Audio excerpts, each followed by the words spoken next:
The Korthak Empire had ruled the galaxy for 3,000 years.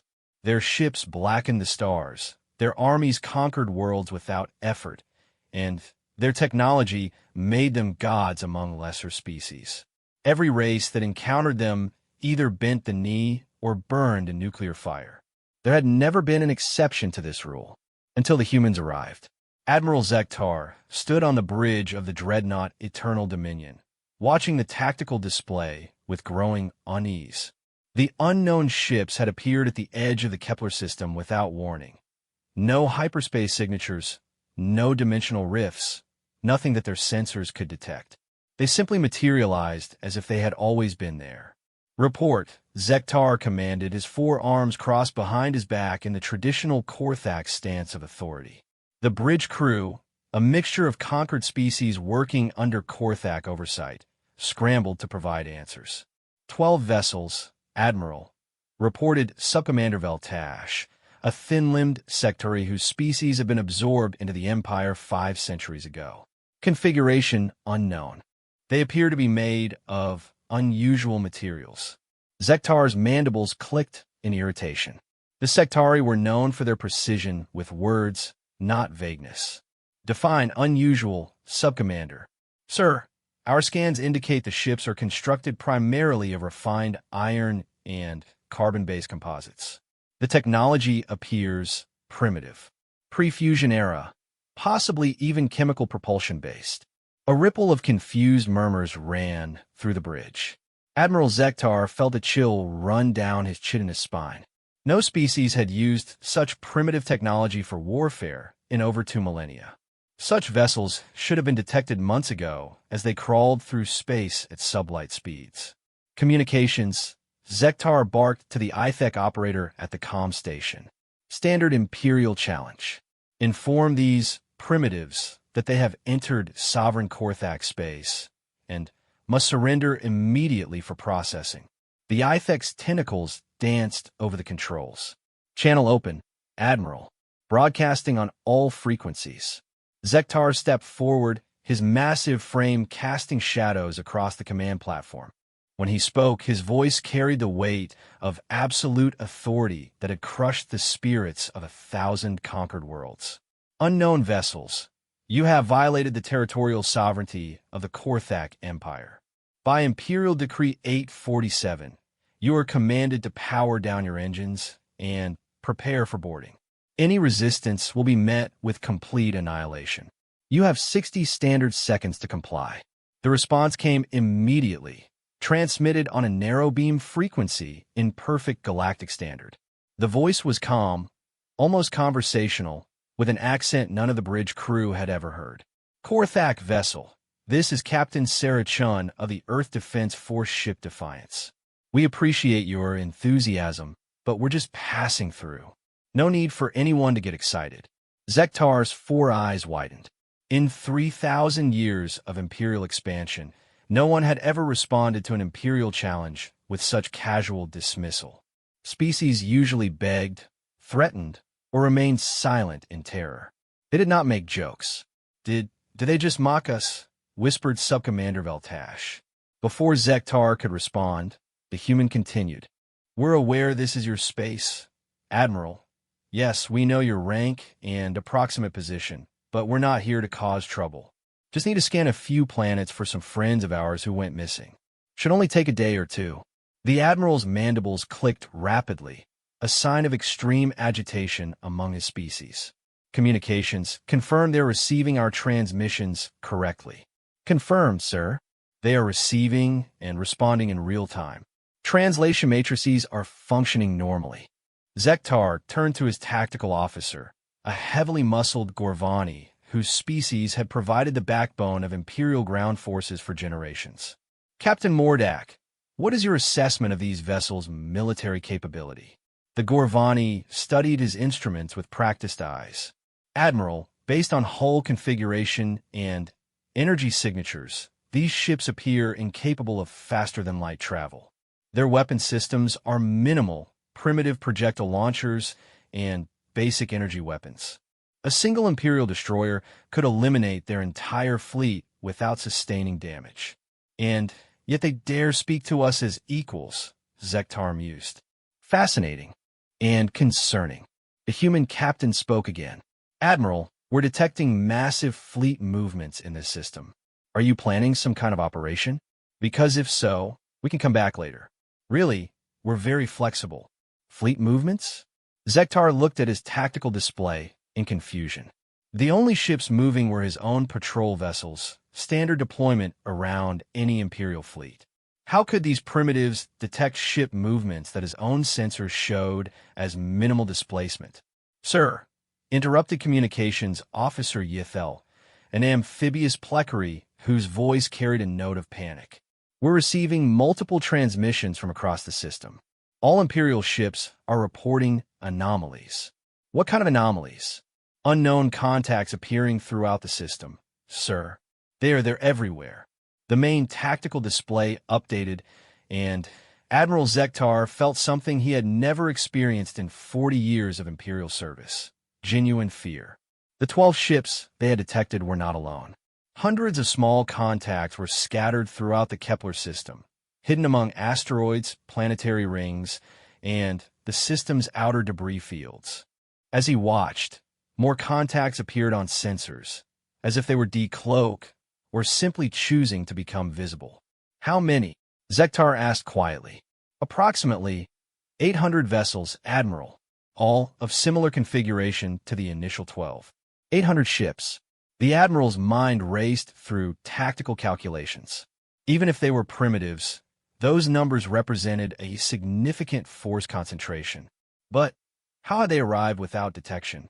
How had they positioned themselves throughout the system without triggering a single sensor alert? The human captain's voice returned, still maddeningly calm. Sorry about the confusion, Admiral. My people are a bit paranoid about first contact situations. Old habit. You understand. Old habit? First contact? These were terms the Korthak Empire had not dealt with for centuries.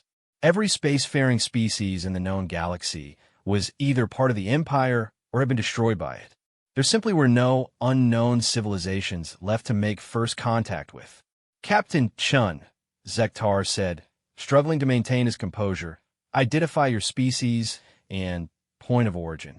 We're humans, Admiral, from a planet called Earth.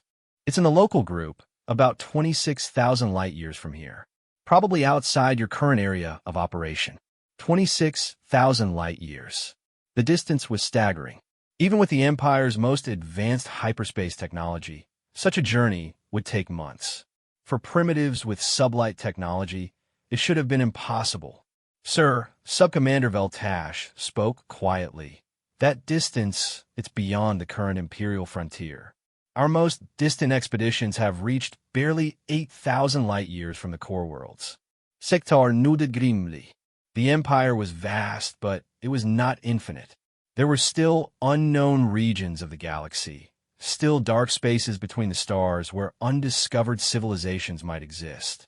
But for such a civilization to travel this far, Captain Chun, explain how vessels of your technological level achieved interstellar travel across such distances.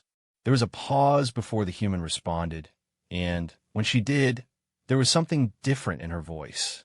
Still calm, but with an undertone that made Zektar's warriors shift uncomfortably. Oh, Admiral, you're operating under some assumptions that might not be entirely accurate. The tactical display suddenly exploded with new contacts. Not hundreds, thousands. Ships began appearing throughout the system like stars emerging from behind clouds. They materialized from asteroid fields, from behind moons, from within the gravity wells of gas giants where no ship should have been able to hide. Captain Mordak's voice cracked as he reported. Admiral, I'm reading over 10,000 contacts now. Configuration consistent with initial vessels. They're positioned throughout the entire system. Perfect tactical deployment. Ow! Sektar Vispirit. The human captain answered as if she had heard him across the vacuum of space. Admiral, I think there's been a misunderstanding about our technology level. Those scans of our ships, they're showing you exactly what we want you to see. We find it helps avoid unnecessary conflicts when people underestimate us initially. The Eternal Dominion shuddered slightly as its sensors attempted to process the overwhelming amount of new data. Every Imperial ship in the system was now reporting similar readings. Massive fleet concentrations that had somehow escaped detection until this moment. You see, Admiral, Captain Chun continued, we humans have learned a few things about survival over the years. One of them is that sometimes it's better to let people think you're weak when you're actually quite strong. Another is that the best weapon is often the one you never have to use. Admiral Zektar stared at the tactical display in growing horror. The human fleet wasn't just large, it was perfectly positioned. Every Imperial ship was surrounded, outgunned, and outmaneuvered without a single shot being fired. This was strategic thinking on a level the Empire had never encountered. What do you want? Zektar asked. I told you, Admiral. We're looking for some friends of ours. A science expedition that went missing in this region about 6 months ago. Small ship, maybe 50 people. They were studying pre-warp civilizations. The Admiral's blood ran cold. 6 months ago, Imperial forces had intercepted an unknown vessel in the neighboring Arcturus system. It had been crewed by strange bipedal creatures who claimed to be explorers and scientists. They had been captured and sent to the processing centers on Korthak Prime for interrogation and eventual slavery or execution, standard Imperial protocol for unknown species. If we located your missing people, what would your response be? Well, that depends entirely on what condition they're in, Admiral. If they're safe and healthy, we'll thank you politely and be on our way. If they've been harmed, the captain's voice remained perfectly calm, but somehow that made it more terrifying than any threat could have been. If they've been harmed, Admiral, then we'll have to discuss appropriate compensation. Around the bridge, the various alien species that serve the Empire were beginning to show signs of panic. The Sectari subcommander was twitching, the ITHEC communications officer was changing colors rapidly, and even the mighty Gorvani tactical officer was sweating through his hide. Admiral Zektar had two choices. He could order an attack against impossible odds and watch his fleet be destroyed, or he could negotiate with these humans and hope they truly were as reasonable as they appeared. But there was a third option that occurred to him, one that made his warriors' blood sing even as his tactical mind screamed warnings. He could test them, probe their defenses, learn their capabilities. The Empire had conquered the galaxy not through brute force alone, but through superior intelligence and adaptation. Captain Shun, I'm afraid I cannot release Imperial prisoners without proper authorization from Korthak Prime. However, I am willing to arrange for an inspection of their current condition. That's very thoughtful of you, Admiral. When can we expect this inspection to take place? Immediately. I will dispatch a courier to the core worlds. The round trip should take approximately 47 standard hours. Excellent. We'll wait right here. Zektar cut the communication and turned to his crew. Captain Mordak, prepare a hyperspace probe for immediate launch to Korthak Prime. Include all sensor data on these humans and request immediate fleet support. Full war mobilization. The Gorvani nodded and began entering commands. Within minutes, a small probe ship detached from the Eternal Dominion and vanished into hyperspace. Sir, Subcommander Veltash asked quietly, what if they attempt to stop our courier?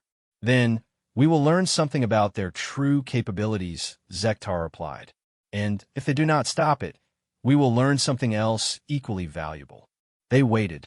The human fleet remained in position, thousands of ships maintaining perfect formation without apparent effort. No weapons were powered, no threatening moves were made. They simply waited with infinite patience. After exactly 47 hours and 12 minutes, the probe returned. With it came the largest Imperial battle fleet ever assembled. Over 5,000 ships of the line, including 3 Emperor-class dreadnoughts and a full complement of support vessels. Admiral Zektar felt a surge of confidence as his reinforcements dropped out of hyperspace. The humans would finally see true Imperial might. Their primitive tricks would not work against the combined firepower of a full war fleet. The human captain's voice returned to the communication channels, still carrying that same calm tone. "Oh my, that's quite an impressive fleet you've brought, Admiral. Very theatrical." "Captain Shun," Zektar said with renewed confidence, "you are now facing the full might of the Korthak Empire. I suggest you reconsider your position." "Actually, Admiral, I think you're the one who might want to reconsider." The tactical display updated once more, and Admiral Zektar felt his confidence crumble like sand. The human fleet had grown as well, not by hundreds or thousands, but by tens of thousands. Ships began appearing from every direction, from behind planets, from within gas-giant atmospheres, from the dark space between stars. They materialized as if reality itself was being rewritten. Over 50,000 human vessels now filled the Kepler system, each one perfectly positioned for maximum tactical advantage. They hadn't just matched the Imperial escalation, they had rendered it meaningless. "You see, Admiral," Captain Shin explained patiently, "we humans have this saying, speak softly and carry a big stick. The stick you're seeing now, this isn't even our big stick. This is just what we happen to have in the neighborhood." Fleet Admiral Karthak, Supreme Commander of the Imperial Reinforcements, broke into the communication channel. His voice carried the fury of a Korthak warlord pushed beyond reason. "Human insects, we've been to our moon, to our neighboring planets, and now to the stars themselves." Her voice never rose, never wavered, but somehow it filled the communication channels of every ship in the system. But most importantly, admirals were the species that learns. Every fight teaches us something new. Every enemy makes us stronger.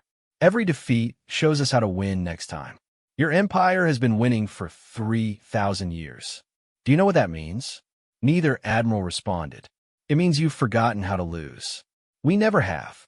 Admiral Zektar stared at the tactical display, watching the human fleet maintain its perfect formation. No ship moved without purpose. No energy was wasted. No communication chatter filled their channels. They waited with the patience of hunters who knew their prey was already caught. "What are your terms?" Zektar asked quietly. "Simple, Admiral. Return our people unharmed, along with any other species you currently hold as prisoners or slaves. Withdraw all Imperial forces from this system. Establish a neutral zone of 50 light-years around any world with sentient life. Agree to formal diplomatic contact rather than automatic conquest." Fleet Admiral Karthak's outraged roar echoed across the communication channels. "Never. The Empire does not negotiate with primitives. We will die before we show such weakness." Admiral Karthak, Captain Shun said gently, "That's exactly what I was hoping you'd say." The human fleet moved.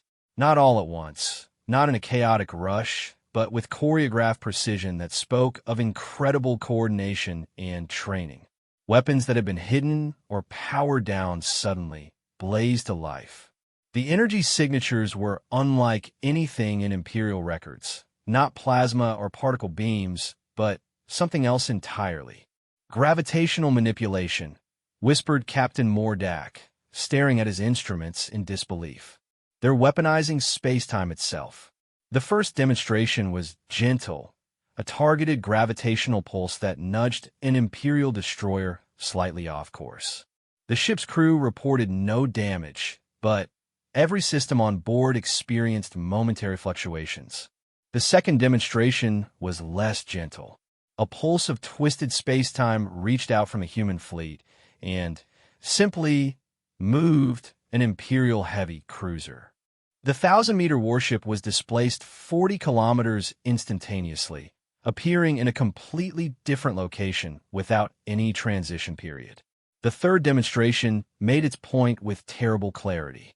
A gravitational wave reached out toward a small Imperial patrol craft, and, when it hit, the ship simply ceased to exist.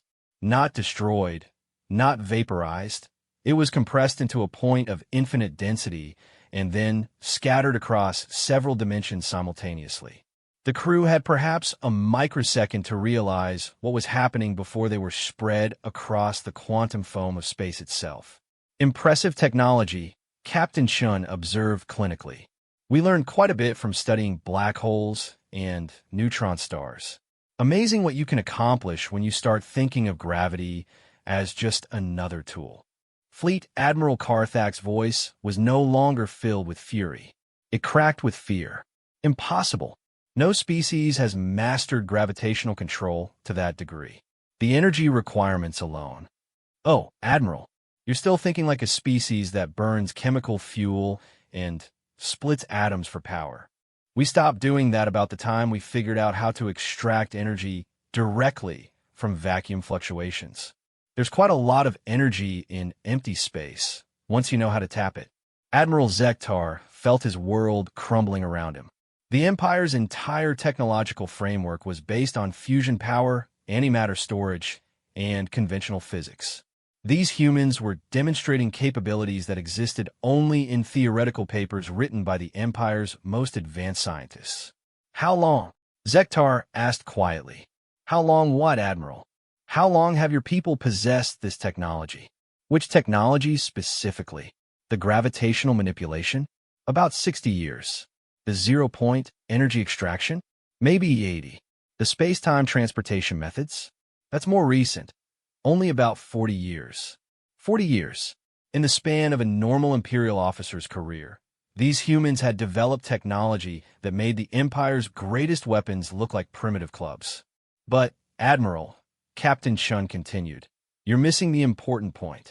The technology isn't what makes us dangerous. Lots of species develop advanced technology. What makes us dangerous is how we think. Explain. Your empire conquers through force. You meet a species, you overwhelm them, and you absorb them. It's efficient, it's direct, and it's worked for 3,000 years. But it's also predictable. The human fleet began a slow, coordinated movement that positioned them in a perfect sphere around the Imperial forces. The formation was flawless, with each ship maintaining exact distances and angles. We spent our early history fighting each other, Admiral. Humans against humans. We developed strategies, counter-strategies, and counter-counter-strategies. We learned to think like our enemies, to anticipate their moves, to plan for every possible contingency. Admiral Zektar watched the tactical display with growing admiration and terror. The human formation wasn't just defensive. It was a mathematical proof that no Imperial ship could escape, attack, or maneuver without being immediately neutralized. When we finally made it to the stars and discovered we weren't alone, we observed. We studied. We learned about the various species, their technologies, their methods of warfare. We've been watching your empire for nearly 2 decades, Admiral. 2 decades. The implications hit Zektar like a physical blow.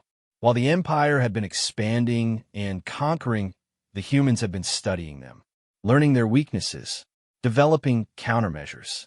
Every battle you've fought, every conquest you've made, every technological development you've achieved, we've watched it all. We know your tactics, your logistics, your command structure, your technology base. We know which species serve you willingly and which ones are waiting for a chance to rebel. Fleet Admiral Carthak's communication channel crackled with static as his ship's systems struggled with gravitational interference from the human fleet. You cannot defeat the entire empire with one fleet, he snarled. We have millions of ships, billions of soldiers, the industrial capacity of 1,000 worlds. Admiral Carthak, that's exactly why we're not going to fight the entire empire. The statement hung in space for a long moment before its implications became clear. You see, we've learned that the most efficient way to defeat an empire isn't to fight its armies. It's to make its armies fight each other.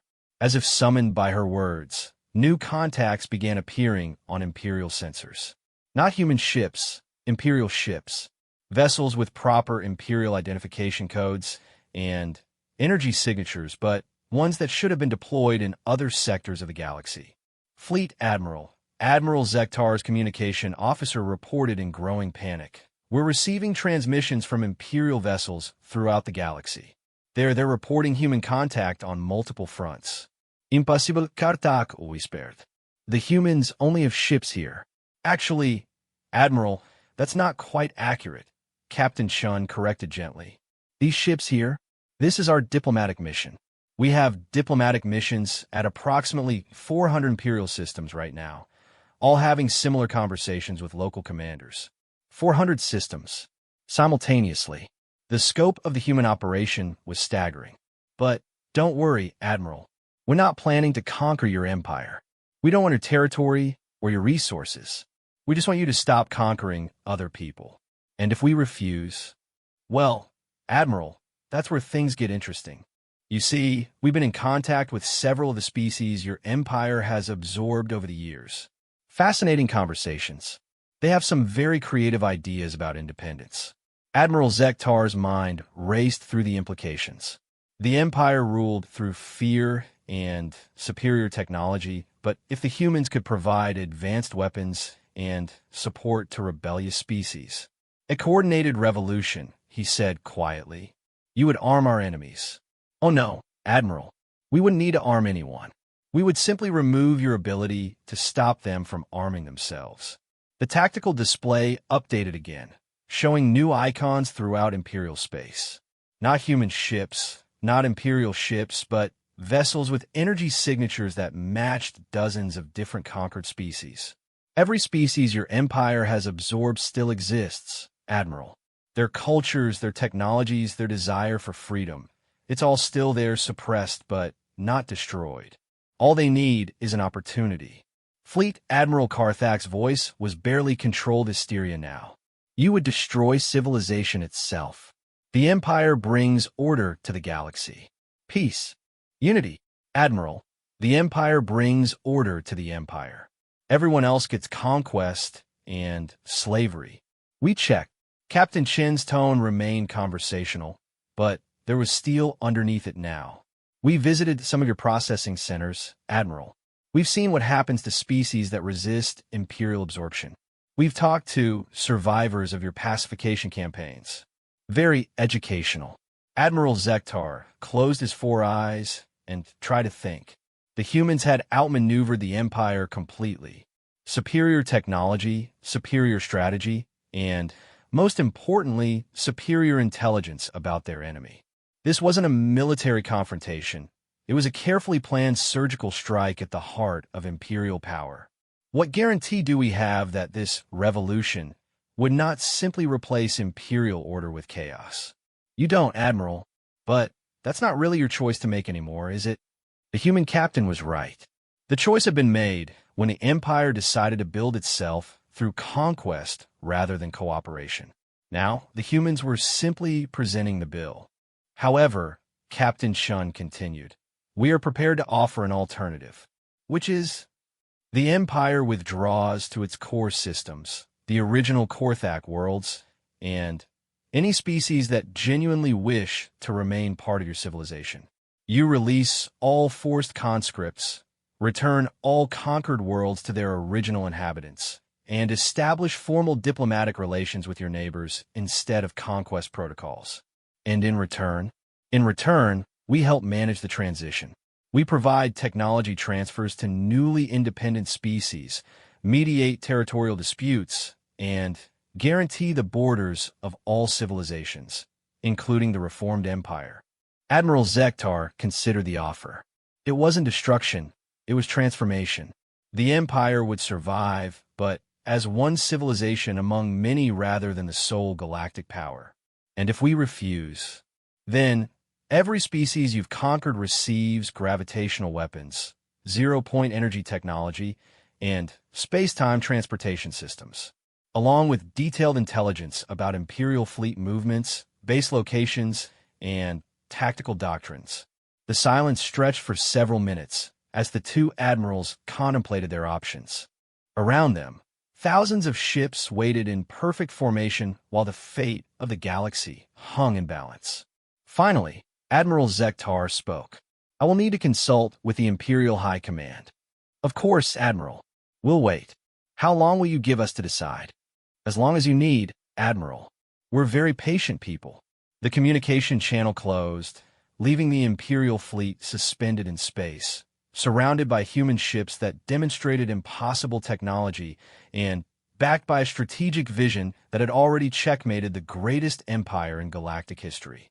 Admiral Zektar stared at the tactical display and realized that in the span of a few hours, everything had changed.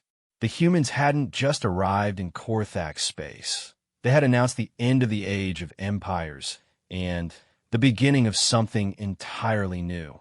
And they had done it all without firing a single shot in anger. The really terrifying part, Zektar realized, was that he was beginning to think they might be right. Emperor Thakmor the Eternal stood in the heart of the Imperial Palace on Korthak Prime, staring at the holographic display that showed the human fleet positions across his empire. The massive chamber, carved from a single piece of obsidian and decorated with the conquest banners of 3,000 years, felt suddenly small and confining. Around him, the Imperial High Command argued with the desperate fury of beings who had never experienced defeat. Generals who had crushed entire star systems spoke of orbital bombardment and total war.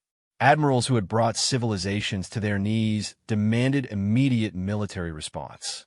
Scientists who had developed weapons capable of cracking planets insisted their technology was superior. But Emperor Thakmor was old, older than any Korthak in recorded history. He had ruled for 800 years, had personally led the conquest of 47 star systems, and had seen the rise and fall of countless military technologies. And in all that time, he had learned to recognize when his empire was facing something genuinely new. "Silence," he commanded, and the great chamber fell instantly quiet. His voice carried the absolute authority of 8 centuries of unquestioned rule. "General Vextar, report on current fleet dispositions."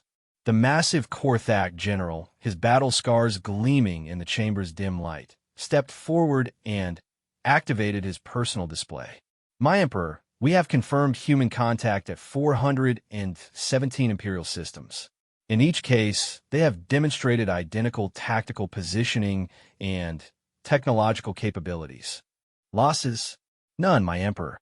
They have not attacked any Imperial assets. They simply wait."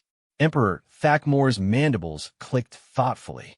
In 3,000 years of expansion, the Empire had never encountered an enemy that could deploy simultaneously across such distances without sustaining their force from established bases.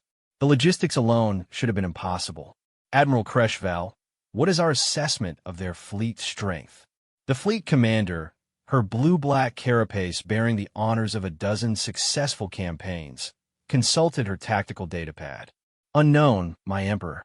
They appear when they choose to appear. Our intelligence suggests they possess transportation technology that operates outside conventional hyperspace parameters." "Elaborate." "My Emperor, hyperspace travel requires specific entry and exit points based on gravitational fields. All known spacefaring species use variants of the same basic principles. The humans appear to bypass these requirements entirely. They translate directly through space-time without regard to natural hyperspace lanes."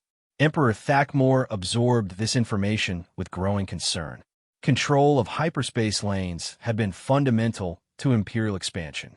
By controlling the natural routes between stars, the Empire could regulate trade, movement, and military deployment. If the humans could ignore these constraints, Science Minister Pelthov, your analysis of their demonstrated technology? The ancient Korthak scientist, his once mighty frame now bent with age, but his mind still sharp as plasma steel, activated a complex holographic model. "My Emperor, the humans have demonstrated mastery of gravitational manipulation on a scale we thought impossible. They appear to treat gravity as we treat electromagnetic radiation, as a tool to be shaped and directed. Can we replicate their capabilities? Given sufficient resources and time, perhaps. But, my Emperor, their technological development appears to follow completely different principles from our own. Where we focus on brute force and overwhelming power, they seem to emphasize precision and efficiency." Minister Pelthov adjusted the holographic display to show energy readings from human ships. "Notice, my Emperor, that their vessels show no waste heat, no exotic particle emissions, no subspace distortions. According to our instruments, they should not be capable of space flight, much less faster-than-light travel. Yet they are here. Yes, my Emperor, they are very much here. Emperor Thakmor studied the data for several minutes, his 4 eyes tracking information flows that would have overwhelmed lesser minds. Finally, he spoke. We possess overwhelming numerical superiority, established logistics networks, and proven combat doctrine. No single species has ever resisted the full might of the Empire. Admiral Crespo, the Admiral, was less certain. My Emperor, under normal circumstances, I would agree with General Vextar. However, these humans demonstrate capabilities that make our standard tactical models problematic. Explain. My Emperor, warfare relies on predictable physics. We know how fast ships can move, how much damage they can sustain, what weapons they can deploy. The humans appear to operate outside these parameters. We cannot target what we cannot predict. Emperor Tokmur nodded slowly. Admiral Kreshval had always been the most thoughtful of his military commanders. Science Minister, how long would it take to develop countermeasures to human technology? My Emperor, we would first need to understand their technology. Our current models of physics do not adequately explain their capabilities. We might develop countermeasures in decades, or centuries, or never. The Emperor contemplated this information while his advisors waited in tense silence. Outside the palace, the great city of Korth stretched to the horizon.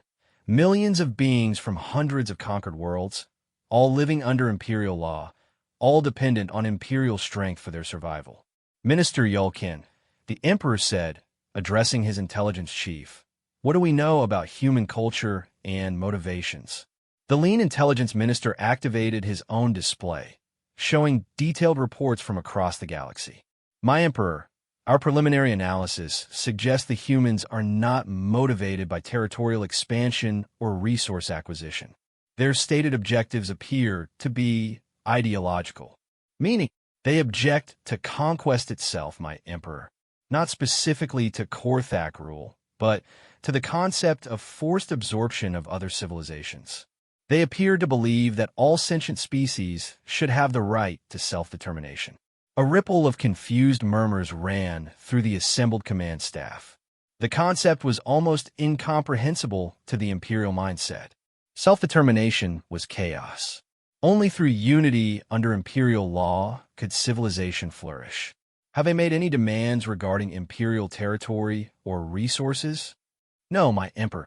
They have repeatedly stated they have no interest in conquest or territorial acquisition. They simply demand that we cease conquest operations and release conquered species. General Vextar stepped forward aggressively. My Emperor, this is clearly deception. No species develops such advanced military capability without conquest as their ultimate goal. They seek to weaken us before their true attack begins. Emperor Thakmor considered this possibility. It was certainly the most logical explanation from an imperial perspective. Advanced military technology required massive resource investment, which required territorial control, which required conquest. The cycle was basic civilization dynamics. But there is something about the human approach that troubled him. Their technological demonstrations have been precise and minimal, showing capability without causing unnecessary destruction.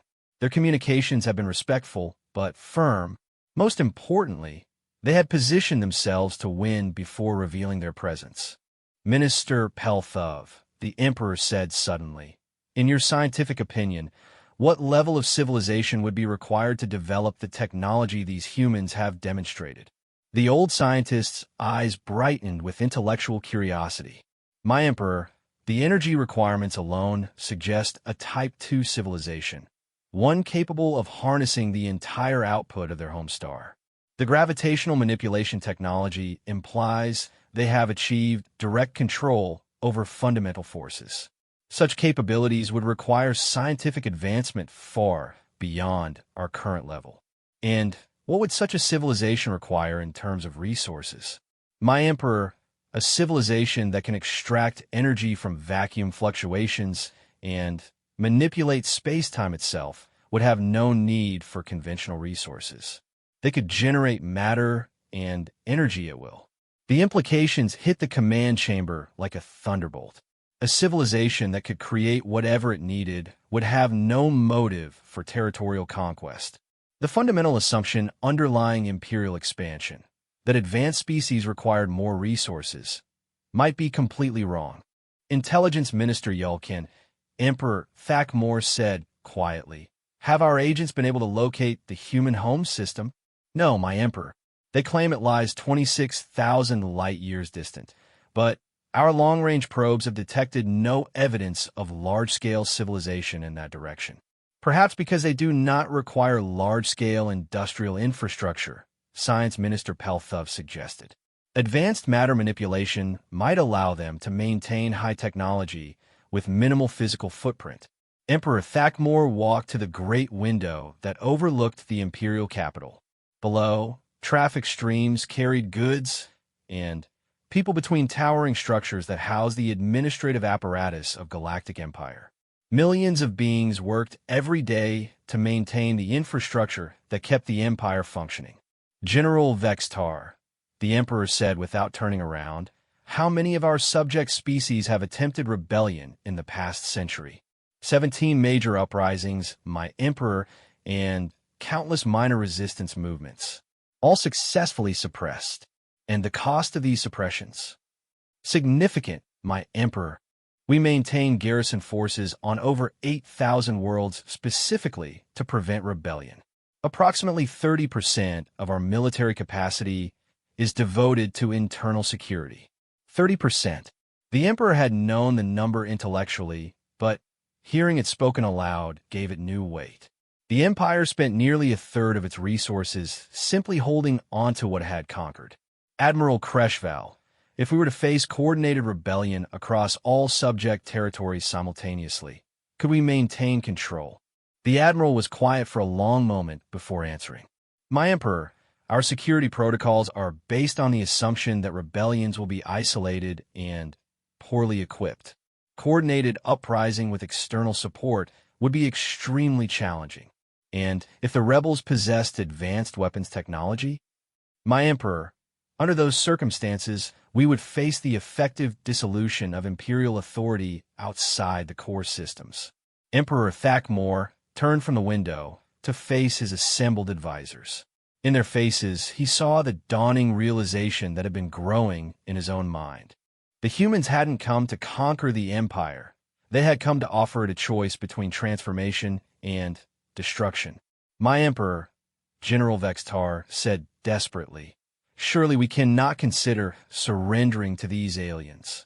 The Empire has stood for 3 millennia. We cannot simply abandon everything our ancestors built." "General," the Emperor replied calmly, "what exactly would we be abandoning?" "My Emperor, the Empire consists of the Korthak people, our culture, our technology, our achievements. How much of that depends on ruling other species by force?" The question hung in the air like a challenge. For 3,000 years, imperial identity had been built around the concept of natural superiority, the idea that court hacks were destined to rule lesser species for their own good. Science Minister Pelthov spoke carefully. "My Emperor, if the humans are accurate about their technological capabilities, forced rule may no longer be practical. Advanced civilizations cannot be controlled through conventional means. You suggest we simply release 3/4 of our territory? I suggest, my Emperor, that we may not have a choice. If the humans can provide advanced technology to our subject species, the cost of maintaining control might exceed our total military capacity." Emperor Tokmur nodded slowly. The mathematics were simple, even if the implications were staggering. The Empire had grown through military superiority, but military superiority was relative. If every rebellious species possessed technology equal to or greater than imperial standard. Intelligence Minister Yulkan, what do we know about human military history? Limited information, my Emperor, but our analysis suggests they have extensive experience with warfare. Their cultural databases reference thousands of years of military conflict among their own species. They fought themselves? Extensively, my emperor. Apparently, human civilization developed through competition between multiple power centers rather than unified expansion. They appear to have refined warfare to a degree that exceeds our experience. This was a disturbing revelation. Korthak military doctrine had evolved through conquest of less advanced species. Humans had apparently developed their capabilities through peer conflict, warfare between equals. Minister Pelthov, the emperor said thoughtfully, in your opinion, what would human civilization look like if they possessed the technology they have demonstrated? The old scientist considered the question carefully. My emperor, a post-scarcity civilization would be limited only by information and energy. Given their apparent mastery of fundamental forces, they would have no practical constraints on population, territory, or resources. Meaning, my emperor, that they could expand infinitely if they chose to do so.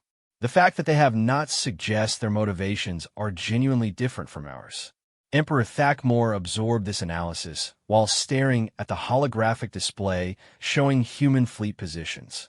Thousands of ships maintaining perfect formation across hundreds of star systems, all waiting patiently for a decision. General Vextar, if you were planning to conquer the galaxy, would you begin by offering your enemy the opportunity to surrender gracefully? The general's mandibles clicked in confusion. No, my emperor. Standard doctrine would call for surprise attack at maximum force to prevent organized resistance. Yet the humans announced their presence, demonstrated their capabilities, and offered negotiation. Yes, my emperor. Admiral Kreshval, in your experience, do conquerors typically concern themselves with the welfare of enemy civilian populations? No, my emperor. Conquest typically prioritizes speed and efficiency over enemy casualties. Yet the humans specifically requested the safety of prisoners and subject peoples. Yes, my emperor. Emperor Thakmor stood in silence for several minutes, processing the implications of everything he had learned. Finally, he made his decision. Open a communication channel to the human fleet in the Kepler system. The communication technician worked quickly, establishing contact across the vast distances of space. Within moments, the calm voice of Captain Chun filled the throne room. Emperor Thakmor, thank you for taking my call. I hope our message has been clearly understood. It has, Captain Chun. I have a question for you. I'm listening, Emperor. If we agree to your terms, what guarantee do we have that humanity will not simply expand into the territories we abandon? You don't have any guarantee, Emperor, but you can examine our history. In the past 50 years, we've encountered 17 different spacefaring civilizations. We've established diplomatic relations with all of them, provided technology transfers to those who requested them, and haven't claimed a single world outside our original solar system. Why? Because we don't need territory, Emperor. We need knowledge, art, music, literature, philosophy, things we can only get through peaceful exchange with other civilizations. Conquest destroys the very things we value most. Emperor Thakmor considered this explanation.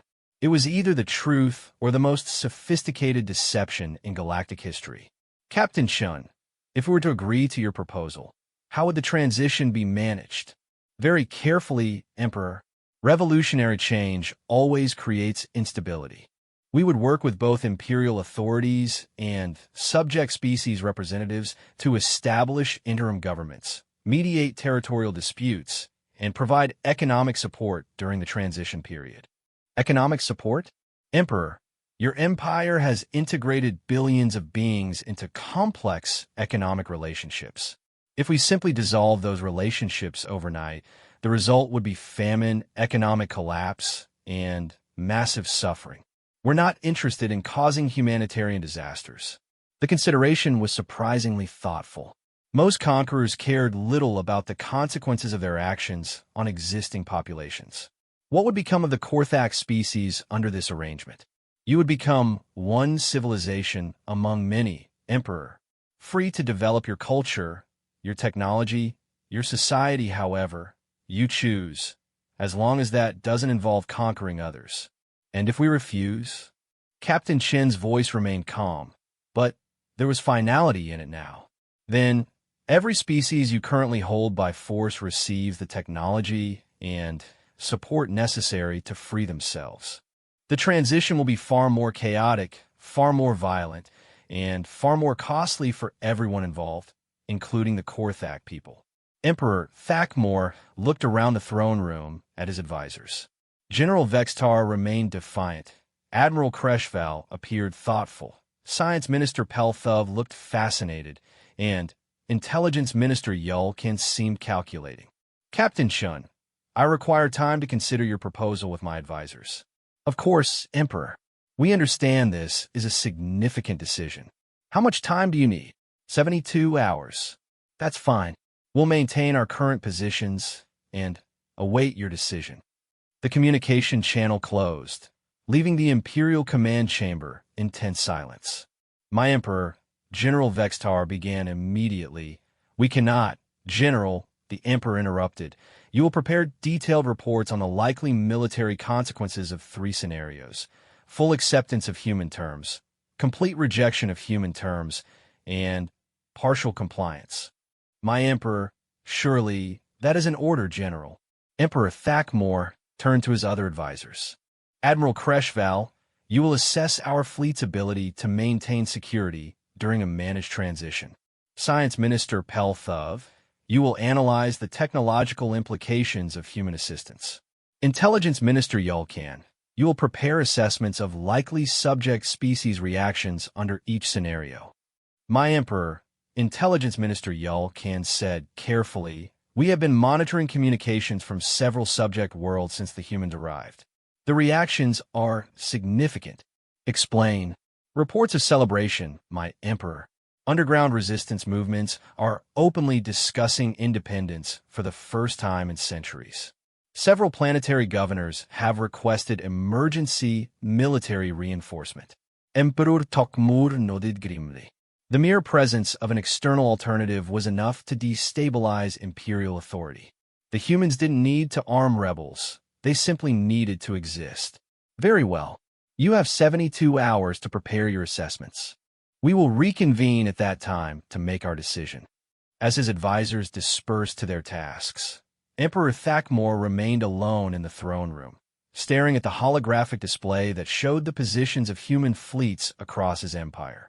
For the first time in 800 years of rule, he genuinely did not know what the future would bring. But he was beginning to suspect that whatever it would be very different from the past 3,000 years of imperial expansion. Outside the palace, the great city of Korth continued its daily activities, unaware that their emperor was contemplating the end of the greatest empire in galactic history. The humans waited patiently among the stars, and time moved forward toward a decision that would reshape the galaxy forever. Dr. Elena Vasquez stood in the observation deck of the Earth ship Harmony, watching the swirling storms of the gas giant Kepler 7 as her team prepared for the most important diplomatic mission in human history. Unlike the military vessels that surrounded the Imperial fleet, the Harmony was designed for scientific research and cultural exchange. Its corridors lined with art galleries, music rooms, and meeting spaces intended to facilitate peaceful contact between civilizations. Dr. Vasquez called her assistant, Dr. James Wu. We're receiving a priority transmission from the Imperial prisoner transport. Captain Chen's people have successfully negotiated the release of our missing expedition team. Elena felt a wave of relief wash over her. The 53 members of the science expedition that had been captured by Imperial forces 6 months ago were alive and unharmed. That alone made the entire operation worthwhile, but she knew the larger implications of this moment would echo through galactic history. Any word on the Emperor's decision? Still pending. But we're getting interesting signals from across the Empire. Our monitoring stations are detecting massive communications activity between Imperial worlds and subject planets. Elena nodded, watching the tactical display that showed the positions of human diplomatic fleets throughout Imperial space. Each fleet was identical in composition. 12 visible military vessels for protection, hundreds of hidden ships for backup, and one science vessel like the Harmony for actual diplomatic contact. The strategy was elegant in its simplicity. Humans had learned long ago that successful diplomacy required both the ability to defend yourself and the willingness to communicate openly. The balance between strength and openness was delicate, but it was the foundation of every peaceful relationship humanity had established with other species. Dr. Vasquez, Dr. Wu continued, we're also receiving requests for direct communication from several subject species worlds. They're asking about the possibility of immediate independence. What's our response? Standard protocol. We acknowledge their interest, but explain that any changes in political status must be negotiated with existing governmental authorities. We're not here to foment revolution. We're here to facilitate peaceful transition. Elena approved of the response. Humans had learned through bitter experience that revolutionary change, without proper preparation, led to chaos and suffering. Better to work within existing systems when possible, even if those systems were flawed. Has anyone analyzed the psychological profiles of the Imperial leadership? Dr. Sarah Kim, the expedition's xenopsychologist, looked up from her workstation. Preliminary analysis suggests typical authoritarian leadership patterns, but with some interesting variations. The Emperor appears to be genuinely concerned about the welfare of his people, not just his own power. That's encouraging. Maybe. It also means he's more likely to choose destructive resistance if he believes surrender would harm Korthak civilization. We need to be very careful about how we frame the alternatives. Elena considered this as she watched Imperial ships maintain their positions around the human fleet. The Korthaks had shown remarkable discipline.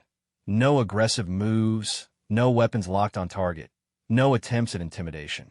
They were clearly waiting for orders from higher authority. Dr. Kim, what's your assessment of Imperial military psychology? Complex. They show signs of genuine loyalty to their empire, but also evidence of strategic thinking.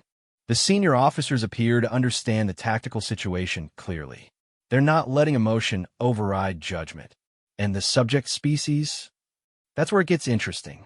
We're detecting massive psychological shifts across Imperial territory.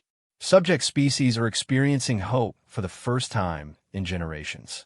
It's creating an interesting dynamic where the mere possibility of freedom is already changing the political landscape. Elena walked to the communication station where Dr. Marcus Torres was monitoring transmissions from across the galaxy. Dr. Torres, what are you hearing from the subject worlds? Everything from cautious optimism to open celebration, but also some concerning signals, such as several worlds are reporting spontaneous demonstrations and work slowdowns. A few Imperial governors have declared martial law. Most importantly, we're detecting military movements throughout Imperial space. Elena frowned. Military movements could indicate preparation for resistance or simply precautionary deployments. Without more information, it was impossible to know Imperial intentions. Any communication from the Emperor? Not yet. But we are receiving signals from individual members of the Imperial command structure. Some appear to be testing our communication capabilities. Testing how? Brief transmissions on encrypted channels, technical questions about our technology, requests for clarification about our proposals. Nothing official, but someone is gathering information. Elena smiled. This was exactly what human psychologists had predicted. When faced with a completely novel situation, intelligent beings gathered information before making decisions. The fact that Imperial officers were asking questions suggested they were taking the human proposals seriously. Dr. Kim, how long do you estimate before we get an official response? Based on standard decision-making timelines for complex governmental systems, probably within the stated 72-hour window. But we might see preliminary signals earlier. As if summoned by her words, the communication system activated with an incoming transmission from the Imperial flagship. Human vessel Harmony. This is Admiral Zektar aboard the Eternal Dominion. Request permission to establish direct diplomatic contact. Elena moved to the communication station. Admiral Zektar, this is Dr. Elena Vasquez, diplomatic coordinator for the human expedition. Permission granted. The main display activated, showing the alien figure of the Korthak admiral. Elena had studied images of the species, but seeing a living Korthak was still impressive. Admiral Zektar stood nearly 3 meters tall, his 4 arms moving with careful precision, his compound eyes tracking multiple data streams simultaneously. Dr. Vasquez, I am authorized to conduct preliminary discussions while the Imperial High Command considers your formal proposals. I appreciate that, Admiral. What specific topics would you like to discuss? The practical aspects of your suggested transition process. My government is concerned about the potential for chaos and civilian casualties during any change in Imperial authority. Elena felt a surge of hope. The Admiral's first concern was civilian welfare, exactly the kind of thinking that suggested genuine negotiation was possible. Admiral, we share those concerns completely. Any transition would need to be carefully managed to prevent humanitarian crises. Explain your specific proposals for managing this transition. Elena activated her own display, showing a complex flowchart of transition procedures. Admiral, we envision a 3-phase process. First, immediate establishment of transition councils, including representatives from imperial authorities, subject species governments, and neutral human mediators. Second, gradual transfer of administrative functions from imperial control to local governments over a period of approximately 2 standard years. Third, establishment of permanent diplomatic frameworks to prevent future conflicts. Admiral Zektar studied the display carefully. This timeline seems optimistic. Many of our subject species have not maintained independent governmental structures for centuries. That's true, Admiral, and it's one of our primary concerns. We would provide extensive technical assistance, economic support, and temporary administrative services where needed. At what cost? Elena smiled. No cost, Admiral. We don't use a money-based economy, and we don't need resources that we can't produce ourselves. The Admiral's compound eyes focused intently on Elena. Dr. Vasquez, your species' motivations remain unclear to Imperial analysts. If you gain nothing material from this process, why do you involve yourselves? It was a question Elena had expected, and one that went to the heart of human philosophy. Admiral, my species learned something important during our early history. Isolation makes you weak, but diversity makes you strong. Every species we encounter teaches us something new about science, art, philosophy, or simply different ways of looking at the universe. You seek knowledge. We seek growth, Admiral. Not territorial growth, but intellectual and cultural growth. We can only get that through peaceful interaction with other civilizations. Admiral Zektar was quiet for several moments, apparently processing this information. Dr. Vasquez, if your species possesses the advanced technology my scans suggest, why did you not simply expand across the galaxy before the Empire's rise? Because expansion requires a reason, Admiral. We had no need for additional territory or resources. We spent our early space age exploring our local region, making contact with other species, and developing our technology. By the time we became aware of the Empire, you had already conquered most of the galaxy. And you chose to intervene. We chose to offer alternatives, Admiral. Intervention implique force. We prefer persuasion. Elena could see the Admiral considering her words carefully. His species might be militaristic, but they clearly valued strategic thinking. Dr. Vasquez, what assurance can you provide that human intervention will not simply replace imperial control with human control? The same assurance we've given to 17 other species over the past 50 years, Admiral. We don't want to control anyone. Control is expensive, time-consuming, and ultimately counterproductive. Elaborate. Elena brought up another display showing human contact history. Admiral, we've established relationships with species ranging from primitive agriculturalists to advanced technological civilizations. In every case, we've provided assistance when requested and maintained independent diplomatic relations. Not one of these species has been absorbed into human territory or come under human political control. But you could control them if you chose. Probably, Admiral. But why would we want to? Force control requires constant military presence, suppression of local culture, and enormous resource expenditure. It's far more efficient to have independent allies than conquered subjects.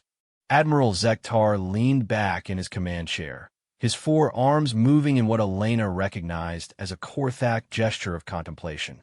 Dr. Vasquez, your proposal would result in the dissolution of the largest political entity in galactic history. The consequences could be catastrophic. They could be, Admiral, or they could be liberating. That depends largely on how the transition is managed. You seem confident in your ability to manage such complexity. Elena hesitated. This was the critical moment in the conversation, the point where human honesty would either build trust or destroy the negotiation. Admiral, I'm not confident at all. Managing the peaceful dissolution of an empire is probably the most complex undertaking our species has ever attempted. We might fail. There might be wars, economic collapse, or humanitarian disasters despite our best efforts. The Admiral's eyes focused more intently. Then why proceed? Because the alternative is worse, Admiral. If we do nothing, the Empire continues to expand and conquer until it eventually encounters a species strong enough to resist militarily. Then you get a galactic war that makes our current situation look simple. You refer to your own species, or others like us, Admiral. Humanity isn't unique in developing advanced technology. We're just the first ones you've encountered. In a galaxy with billions of star systems, there are almost certainly other species with capabilities equal to or greater than our own. Elena brought up a star chart showing the extent of imperial expansion versus the total size of the galaxy. Admiral, your empire currently controls perhaps 2% of galactic territory. What happens when you encounter the other 98%? The implications of her question were clear. The Empire's expansion would inevitably bring it into contact with other advanced civilizations, and there was no guarantee those encounters would be as peaceful as this one. Admiral Zektar studied the star chart for several minutes before responding. Dr. Vasquez, you suggest that imperial expansion is ultimately unsustainable. I suggest, Admiral, that any expansion based solely on conquest is ultimately unsustainable. You eventually encounter someone stronger than you are. And what is your alternative? Cooperation, Admiral. Voluntary association. Economic partnership. Cultural exchange. All the benefits of large-scale organization without the costs of force control. Elena brought up one final display showing trade networks and communication links between the 17 species humanity had contacted. Admiral, this network represents voluntary cooperation between 18 different civilizations. We share technology, art, scientific knowledge, and economic benefits. No one controls anyone else, but everyone benefits from the association, including humanity.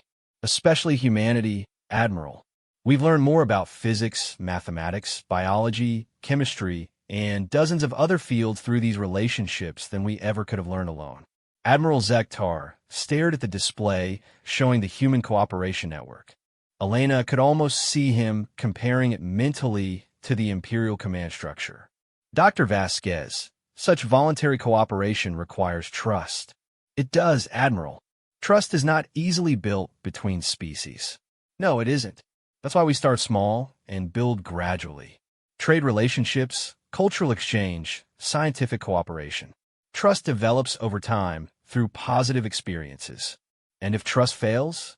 Elena considered her answer carefully. Then, relationships end, Admiral. But, in our experience, voluntary relationships that fail simply dissolve. They don't typically lead to the kind of devastating conflicts you get when forced relationships break down. The communication channel was quiet for several minutes as Admiral Zektar processed this information. Finally, he spoke again. Dr. Vasquez, I will relay our discussion to the Imperial High Command. Your proposals are thought-provoking. Thank you, Admiral. We're available for further discussion whenever convenient. Dr. Vasquez, one final question. Yes, Admiral? If the Empire accepts your proposals, what role would humans play in the resulting galactic community? Elena smiled. The same role we play now, Admiral. We would be one species among many, contributing what we can and learning what we can. We're not interested in being galactic policemen or supreme authorities. We just want to be good neighbors. The communication ended, leaving Elena alone with her team in the observation deck of the Harmony. Outside, the human fleet maintained its positions while Imperial ships waited for orders from their distant homeworld. How do you think it went? Dr. Wu asked. Better than I hoped, Elena replied. Admiral Zektar is clearly intelligent and pragmatic. He's asking the right questions and considering the implications seriously. But will the Emperor agree? Elena stared out at the massive Imperial dreadnought that dominated the local space. Somewhere inside that ship, alien beings were making decisions that would affect billions of lives across thousands of worlds. I don't know, James, but I think we've given them a genuine alternative to consider. Whether they choose it or not, that's up to them. Dr. Kim looked up from her analysis station. Elena, we're getting psychological readings from across the Imperial fleet. Stress levels are high, but we're not seeing panic or desperation. They're processing this situation as a strategic challenge, not an existential threat. That's encouraging. It is. It suggests they believe they have viable options, which means they're taking our proposals seriously. Elena nodded, watching the distant stars and thinking about the complexity of what they were attempting. Peaceful transformation of an empire spanning thousands of worlds, involving hundreds of different species, across distances that challenged even advanced technology. It was ambitious almost to the point of absurdity.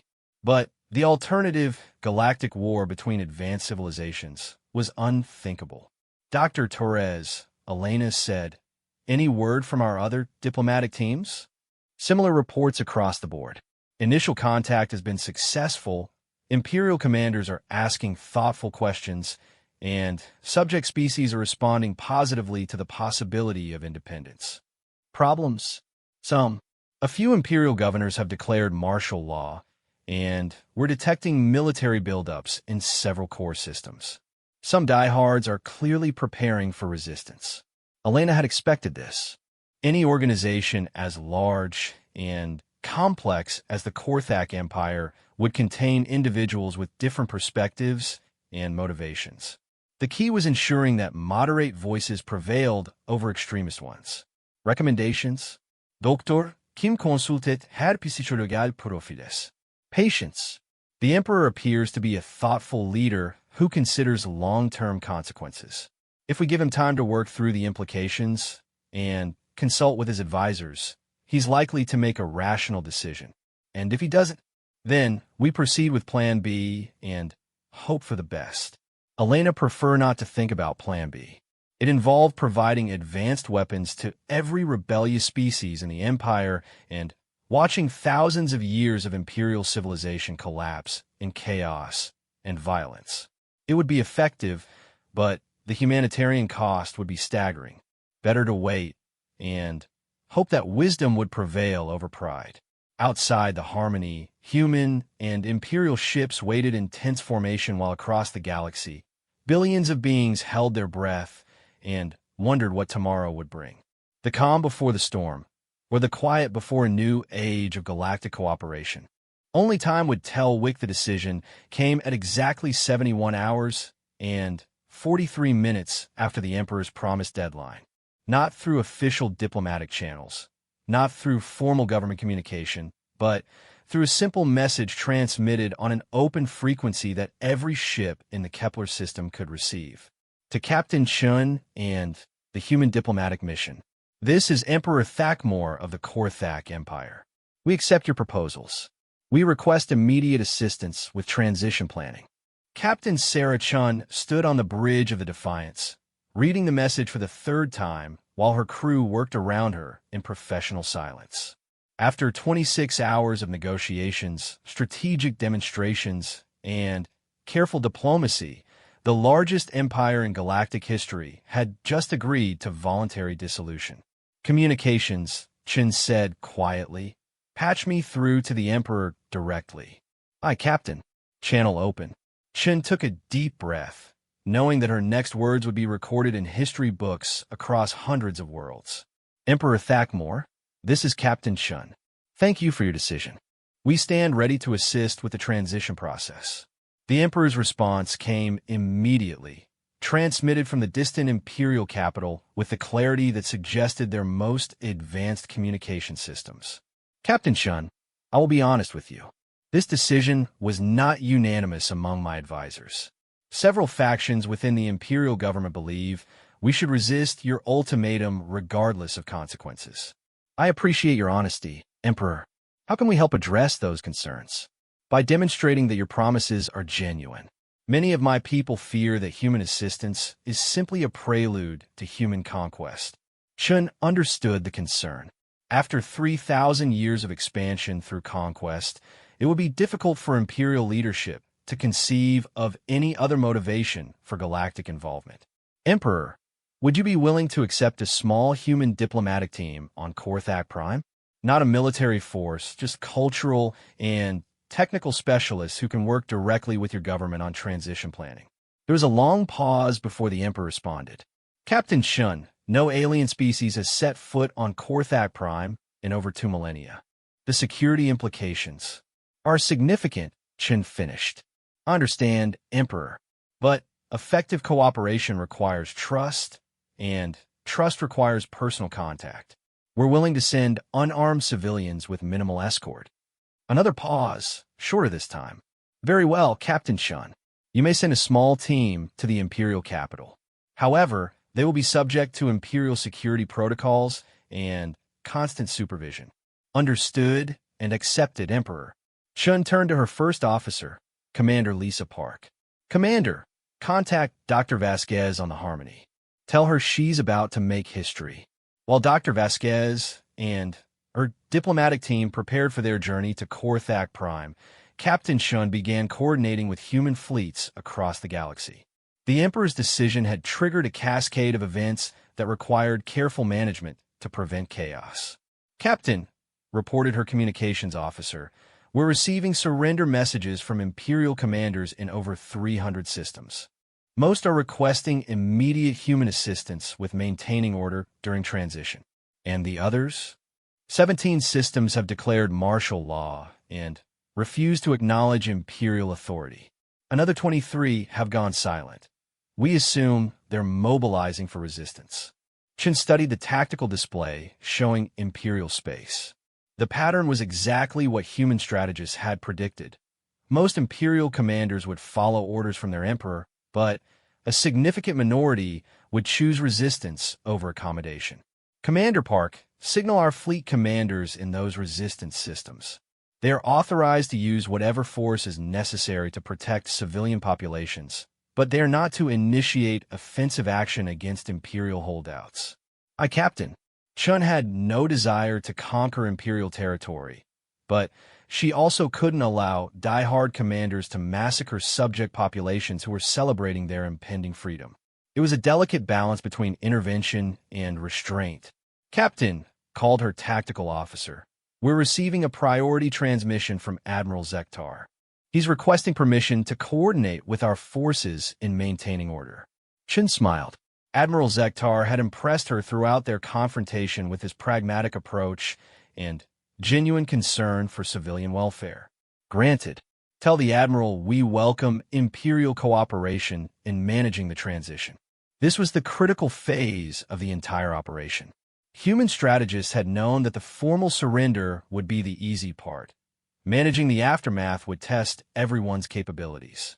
3 hours later, Dr. Elena Vasquez stepped aboard an Imperial transport ship for the journey to Korthak Prime. Her team consisted of 12 specialists in xenopsychology, comparative government, economic systems, and cultural exchange. They carried no weapons, no recording devices, and no communication equipment beyond basic translators. The Imperial escort was commanded by Captain Velmach, a young Korthak officer whose nervous energy was evident despite his professional demeanor. Dr. Vasquez, Captain Velmach said as the transport prepared for hyperspace jump. I must inform you that many of my people consider your presence on our homeworld to be unprecedented. Captain, I understand this is an unusual situation for everyone involved. We'll do our best to be respectful guests. Dr. Vasquez, may I ask you a personal question? Of course. Why did your people choose negotiation over conquest? With your demonstrated capabilities, you could have simply taken what you wanted. Elena had been asked this question dozens of times over the past few days, and she was beginning to understand that the concept of voluntary cooperation was genuinely foreign to Imperial thinking. Captain, conquest is expensive and inefficient. It requires constant military presence, suppression of local culture, and enormous resource expenditure. Cooperation gives us everything we want: knowledge, cultural exchange, scientific advancement without the costs. But cooperation requires trust. It does. And trust requires taking risks. Captain Velmach considered this as the transport made its hyperspace transition. Dr. Vasquez, you are taking a considerable risk by coming to our homeworld. So are you, Captain, by accepting us. The journey to Korthak Prime took 18 hours, during which Elena and her team had extensive conversations with their Imperial escorts. What emerged was a picture of a civilization in the midst of profound uncertainty. The Korthak species had built their entire identity around the concept of natural superiority and the divine right to rule lesser species. The sudden appearance of humans, clearly superior in technology, but apparently uninterested in conquest, challenged every fundamental assumption of Imperial culture. Dr. Vasquez asked Subcommander Gektar, a female Korthak who served as the ship's cultural liaison, how do human societies maintain order without conquest? What prevents chaos and conflict between different groups? We use law, Captain. Agreed-upon rules that everyone follows, enforced by institutions that everyone recognizes as legitimate. But who makes these laws? In most human societies, the people themselves, through representatives they choose. We call it democracy. The concept clearly puzzled the Imperial officers. In their experience, order came through hierarchy and force. The idea that beings could govern themselves through voluntary agreement seemed impossibly naive. Dr. Vasquez, Subcommander Gektar, continued, what happens when groups disagree with these laws? They work to change the laws through peaceful means. We have processes for modifying rules when circumstances change or when we discover better approaches. And if peaceful means fail? Elena considered her answer carefully. Then, sometimes we have conflicts, Subcommander. Humans aren't perfect. We've had wars, revolutions, and social upheavals throughout our history. But we've learned that violent conflict is usually more destructive than any problem it's supposed to solve. The planet was magnificent, gleaming cities that stretched across continents, orbital stations that could house millions of beings, industrial facilities that suggested manufacturing capability on an almost incomprehensible scale. But what struck Elena most was the diversity. The Korthak homeworld was populated not just by the ruling species, but by representatives from hundreds of conquered worlds. They served as administrators, technical specialists, cultural advisors,